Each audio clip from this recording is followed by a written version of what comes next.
Makanya Nabi SAW menjelaskan apa? Rubba shaimin laisa lahu min siyamihi illal ju'. Rubba shaimin laisa lahu min siyamihi illal ju'. Banyak orang yang dia berpuasa, dia tidak mendapatkan sesuatu kecuali karena haus dan lapar saja. Karena mereka melakukan sesuatu yang tidak bermanfaat dalam kehidupan. Orang berlomba-lomba, para sahabat nangis ingin bertemu dengan bulan Ramadan. Kita ketika bertemu di bulan Ramadan, kita menyia-nyiakannya. Belum tentu juga kita akan bertemu selanjutnya. Bukankah bulan Ramadan adalah bulan pendidikan tarbiyah keimanan seseorang?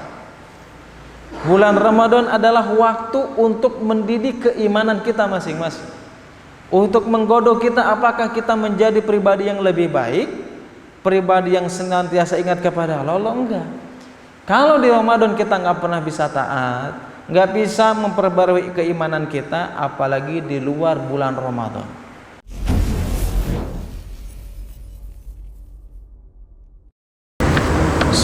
Assalamualaikum warahmatullahi wabarakatuh. Innal hamdalillah nahmaduhu ta'ala wa nasta'inuhu wa nastaghfiruh. Wa na'udzu billahi min syururi anfusina wa min sayyiati a'malina. May yahdihillahu fala mudhillalah wa may yudlil fala hadiyalah. Asyhadu an la ilaha illallah wahdahu la syarikalah wa asyhadu anna Muhammadan abduhu wa rasuluhu alladzi la nabiyya ba'da.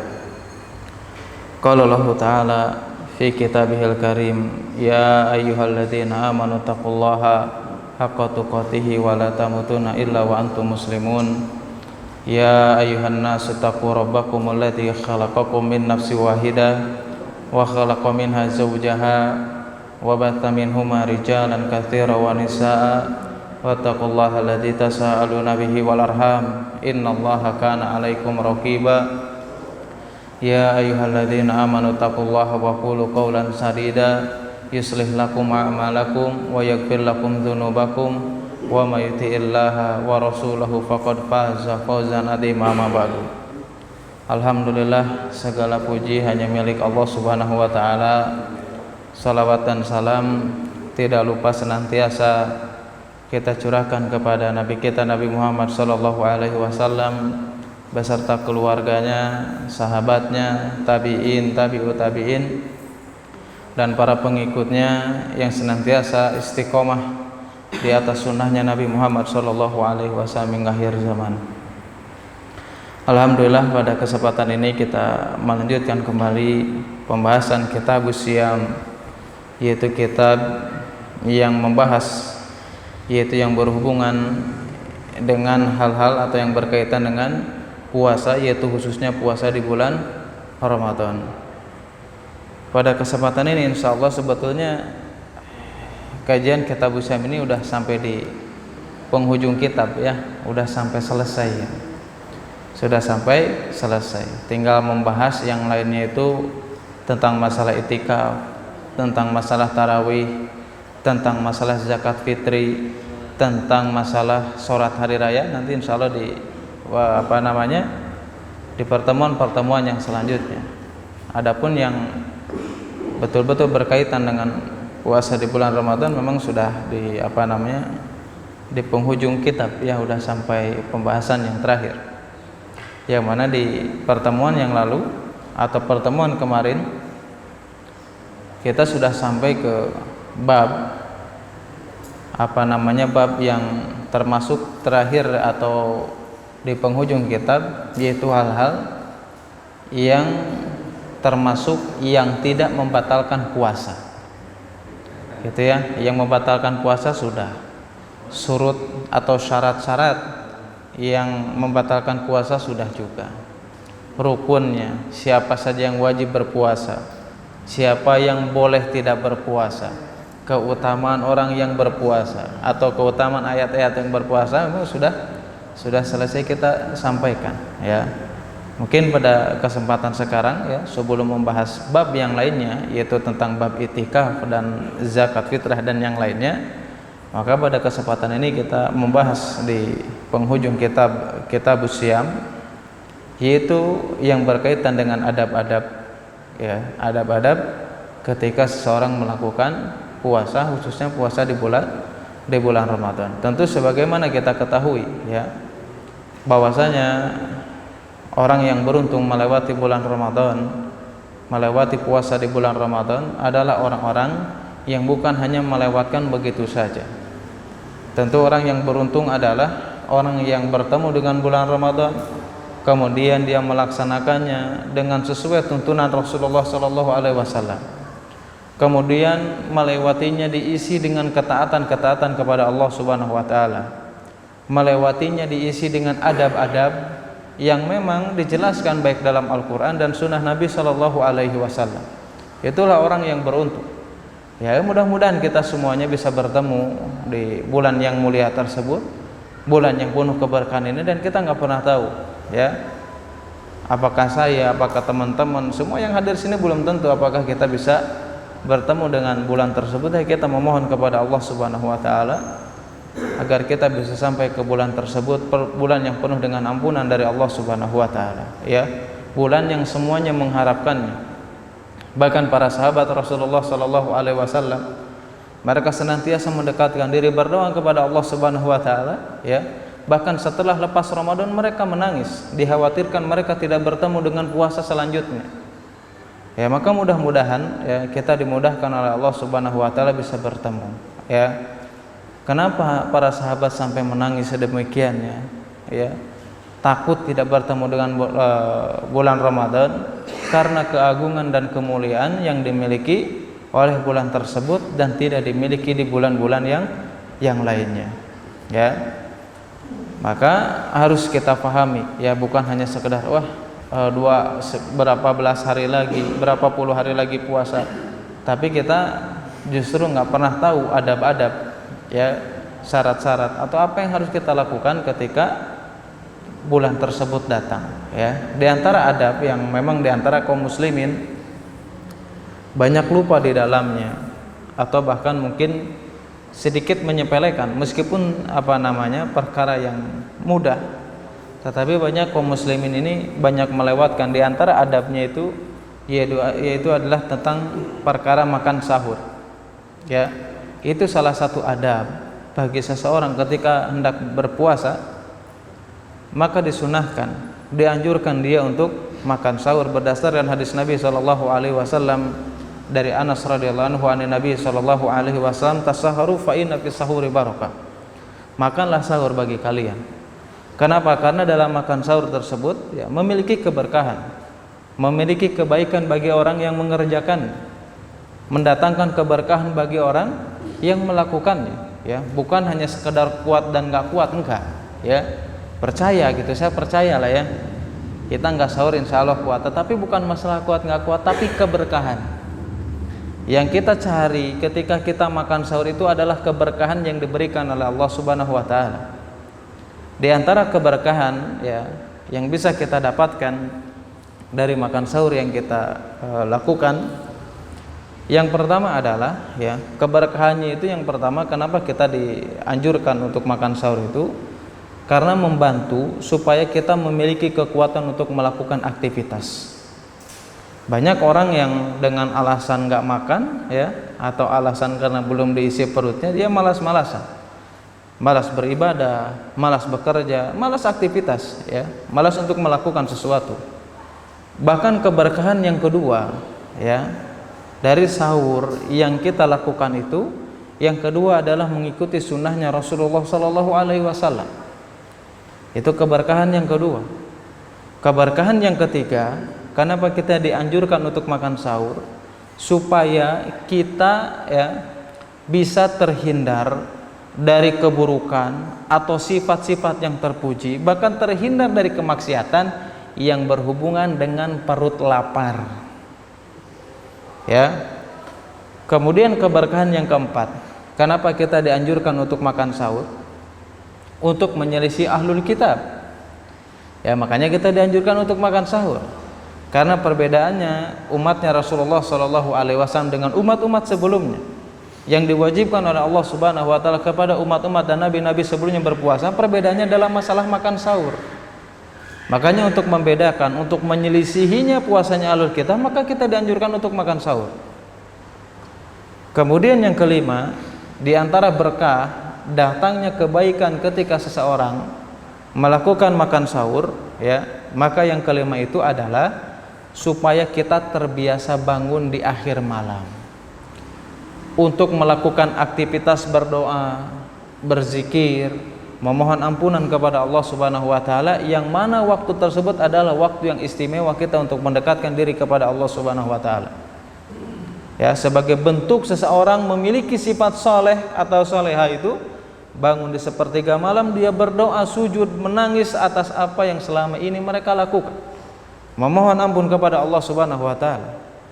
Kemudian keberkahan yang keenam, ya, ketika seseorang melakukan atau melaksanakan makan sahur itu, yaitu adalah supaya dia lebih rajin lagi untuk melatih dirinya supaya mereka bisa sholat berjamaah di masjid.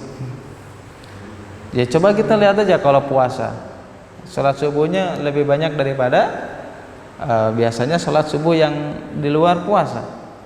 Gitu kan, karena tanggung, ya, karena tanggung mau tidur gimana gitu ya, nggak tidur juga ya harus sholat juga gitu kan. Nah, itulah diantara keberkahan, ya, ketika seseorang kenapa dianjurkan harus makan puasa, meskipun tidak sampai ke taraf wajib, ya, tetapi dianjurkan, meskipun hukumnya nggak wajib, tetapi dianjurkan, ya. Kenapa? Karena Rasulullah SAW menjelaskan, as-sahuru akluhu barokatun, fala tad'uhu an yazra'a ahadukum zar'atan min ma'in fa innallaha wa malaikatahu yusholluna 'alal mutasahhirin. Makan sahur ini, ya, atau melakukan makan sahur ini di dalamnya penuh dengan keberkahan. Fala tad'uhu an yazra'a ahadukum zar'atan, dan janganlah di antara kalian itu meninggalkannya, ya, min ma'in, meskipun seteguk segelas air minum. Fa innallaha wa malaikatahu yusholluna 'alal mutasahhirin. Sesungguhnya Allah Subhanahu wa taala bersolawat, Allah dan malaikatnya bersolawat kepada siapa? 'Alal mutasahhirin, yaitu orang-orang yang senantiasa melakukan sahur. Itulah keberkahan, bukan masalah kuat dan gak kuat, tetapi yang kita inginkan adalah keberkahan dari Allah Subhanahu wa taala atas apa yang selama ini kita lakukan, yaitu diantaranya makan sahur, ya. Bahkan disunahkan sebagaimana dalam sebuah riwayat, ya, dari Abdullah bin Zaid atau dari Zaid bin Sabit, bahwasanya menjelaskan, aku pernah bersahur bersama Rasulullah sallallahu alaihi wasallam, ya, makan sahur bersama Rasulullah sallallahu alaihi wasallam. Setelah selesai kemudian melakukan sholat fajar, yaitu sholat subuh. Hadis ini menjelaskan, ya, di antara sunnah atau adab yang diajarkan Rasulullah sallallahu alaihi wasallam kepada kita sebagai umatnya, ya, yaitu mengakhirkan sahur, ya, mengakhirkan sahur sampai sedekat waktu untuk adzan, ya. Kalau kita kan berbeda, kita menjauh bukan mengakhirkan, tetapi mendahulukan. Adanya jam 4, misalkan jam setengah 3 udah sahur. Para ulama itu dijelaskan dalam kitab Fathul Bari, Syarah Sahih Al-Bukhari. Di situ dijelaskan apa sih keutamaannya, apa keutamaan seseorang itu harus mengakhirkan puasa. Maka para ulama menjelaskan dalam kitab tersebut, itu adalah satu amalan yang mudah untuk kita lakukan. Kenapa? Karena apabila, ya, kita tidak mengakhirkan sahur, misalkan seseorang makan harus tengah malam dan sebagainya, justru itu memberatkan seseorang, dikatakan para ulama. Kenapa? Karena berbenturan dengan rasa kantuk. Ya, kita juga kadang diakhirkan sahur masih ngantuk, gitu kan? Apalagi harus sahur di tengah malam.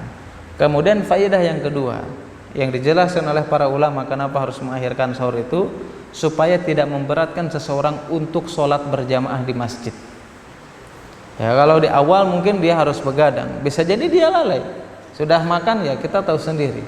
Kalau sudah makan pasti biasanya ngantuk, ya. Nah, itu makanya salah satu keberkahan, faidah kenapa dalam agama Islam itu dianjurkan.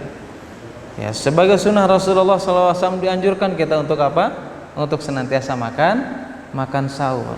Ya, itu diantara adab yang diajarkan oleh Rasulullah SAW. Kemudian adab yang kedua yang diajarkan oleh Rasulullah SAW yang harus kita lakukan supaya puasa kita mendapatkan keberkahan dari Allah Subhanahu wa taala, yaitu adalah ketika seseorang tidak melakukan hal yang sia-sia atau berkata kotor. Itu sebagian dari adab. Ada mungkin orang ketika sampainya atau bergembira dengan puasa di bulan Ramadan itu bukan hanya sekedar puasanya biasanya. Ada orang yang bergembira karena momennya. Kalau orang yang biasa naik motor mungkin momen balap-balapan gitu ya. Bahkan banyak orang yang mengisi puasa di bulan Ramadan itu dengan sesuatu yang sia-sia. Subhanallah, ada bahkan ya biasanya ya kalau Ramadan itu sampai ada permainan khusus yang biasa dilakukan di bulan Ramadan. Ya kan? Banyak itu. Mau apa itu? Monoponik apa monopoli? Sampai ada mainan yang dikhususkan itu ketika bulan puasa aja ramenya. Ada orang dari pagi sampai malam atau sampai buka main game, gitu kan? Atau mungkin melakukan sesuatu yang tidak pernah bermanfaat. Ya, dia tidak mendapatkan apa-apa kecuali ya nahan lapar saja dan haus yang dia rasakan. Makanya Nabi SAW menjelaskan apa? Rubba sha'imin laisa lahu min siyamihi illal ju'. Rubba sha'imin laisa lahu min siyamihi illal ju'. Banyak orang yang dia berpuasa, dia tidak mendapatkan sesuatu kecuali karena haus dan lapar saja. Karena mereka melakukan sesuatu yang tidak bermanfaat dalam kehidupan. Orang berlomba-lomba, para sahabat nangis ingin bertemu dengan bulan Ramadan. Kita ketika bertemu di bulan Ramadan, kita menyia-nyiakannya. Belum tentu juga kita akan bertemu selanjutnya. Bukankah bulan Ramadan adalah bulan pendidikan tarbiyah keimanan seseorang? Bulan Ramadan adalah waktu untuk mendidik keimanan kita masing-masing. Untuk menggodok kita apakah kita menjadi pribadi yang lebih baik, pribadi yang senantiasa ingat kepada Allah, enggak. Kalau di Ramadan kita nggak pernah bisa taat, nggak bisa memperbarui keimanan kita, apalagi di luar bulan Ramadan. Makanya Nabi SAW mengatakan apa? Asyamu junnah. Ya, puasa itu adalah perisai. Perisai itu apa? Ya, bisa dikatakan benteng lah ya. Perisai atau benteng. Ya, fala yarfus wala yajhal. Dijelaskan apa? Fala yarfus. Janganlah kalian berkata-kata kotor. Fala yajhal, dan janganlah kalian melakukan hal-hal yang bodoh, hal-hal yang tidak bermanfaat, hal-hal yang enggak ada faedahnya. Bukankah seseorang mukmin itu memiliki keimanan yang sempurna? Seorang muslim yang sempurna adalah meninggalkan sesuatu yang tidak pernah bermanfaat dalam kehidupannya, baik manfaat dalam kehidupan dunia atau dalam masalah akhirat. Orang yang muslim sejati harus meninggalkan sesuatu yang tidak pernah bermanfaat. Ya, harus meninggalkan sesuatu kalau dia sebagai muslim yang sejati. Fala yarfus, di situ dijelaskan jangan berkata-kata kotor, ya. Jangan apalagi jajal melakukan perbuatan-perbuatan yang bodoh ataupun perbuatan yang tercela. Wa ini mur'un qatalahu ya au syatamahu falyakul inni shaimun marrataini. Apabila ada orang yang melukaimu, menyerang kepada kalian, menghinamu, mengejakmu, enggak apa-apa, silakan